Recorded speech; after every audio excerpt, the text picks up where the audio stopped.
Exodus 34.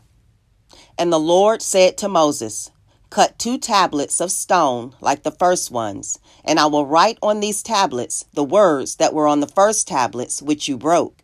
So be ready in the morning, and come up in the morning to Mount Sinai, and present yourself to me there on the top of the mountain. And no man shall come up with you, and let no man be seen throughout all the mountain. Let neither flocks nor herds feed before that mountain. So he cut 2 tablets of stone like the first ones. Then Moses rose early in the morning and went up Mount Sinai, as the Lord had commanded him. And he took in his hand the 2 tablets of stone. Now the Lord descended in the cloud and stood with him there, and proclaimed the name of the Lord.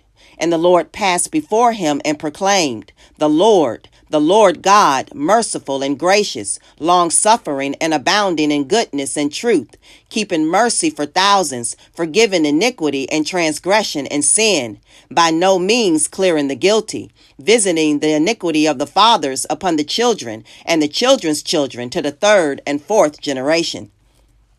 So Moses made haste and bowed his head toward the earth and worshipped. Then he said, If now I have found grace in your sight, O Lord, let my Lord, I pray, go among us, even though we are a stiff-necked people, and pardon our iniquity and our sin, and take us as your inheritance. And he said, Behold, I make a covenant. Before all your people I will do marvels such as have not been done in all the earth, nor in any nation. And all the people among whom you are shall see the work of the Lord. For it is an awesome thing that I will do with you. Observe what I command you this day. Behold, I am driving out from before you the Amorite, and the Canaanite, and the Hittite, and the Perizzite, and the Hivite, and the Jebusite. Take heed to yourself, lest you make a covenant with the inhabitants of the land where you are going, lest it be a snare in your midst. But you shall destroy their altars, break their sacred pillars, and cut down their wooden images. For you shall worship no other God, for the Lord, whose name is jealous, is a jealous God. Lest you make a covenant with the inhabitants of the land, and they play the harlot with their gods, and make sacrifice to their gods, and one of them invites you, and you eat of their sacrifice, and you take of his daughters for your sons, and his daughters play the harlot with their gods, and make your sons play the harlot with their gods.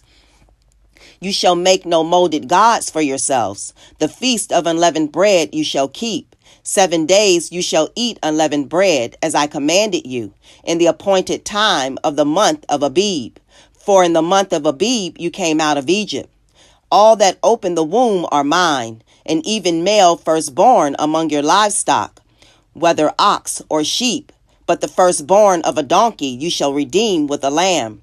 And if you will not redeem him, then you shall break his neck. All the firstborn of your sons you shall redeem, and none shall appear before me empty-handed. 6 days you shall work, but on the 7th day you shall rest. In plowing time and in harvest you shall rest. And you shall observe the feast of weeks, of the first fruits of wheat harvest, and the feast of ingathering at the year's end. 3 times in the year all your men shall appear before the Lord God of Israel. For I will cast out the nations before you and enlarge your borders. Neither will any man covet your land when you go up to appear before the Lord your God 3 times in the year. You shall not offer the blood of my sacrifice with leaven, nor shall the sacrifice of the feast of the Passover be left until morning. The first of the first fruits of your land you shall bring to the house of the Lord your God. You shall not boil a young goat in its mother's milk. Then the Lord said to Moses, Write these words, for according to the tenor of these words I have made a covenant with you and with Israel. So he was there with the Lord 40 days and 40 nights. He neither ate bread nor drank water. And he wrote on the tablets the words of the covenant, the 10 commandments. Now it was so, when Moses came down from Mount Sinai, and the 2 tablets of the testimony were in Moses' hand when he came down from the mountain, that Moses did not know that the skin of his face shone while he talked with him. So when Aaron and all the children of Israel saw Moses, behold, the skin of his face shone, they were afraid to come near him. Then Moses called to them, and Aaron and all the rulers of the congregation returned to him, and Moses talked with them. Afterward, all the children of Israel came near, and he gave them as commandments all that the Lord had spoken with him on Mount Sinai. And when Moses had finished speaking with them, he put a veil on his face. But whenever Moses went in before the Lord to speak with him, he would take the veil off until he came out. And he would come out and speak to the children of Israel whatever he had been commanded. And whenever the children of Israel saw the face of Moses, that the skin of Moses' face shone, then Moses would put the veil on his face again until he went in to speak with him.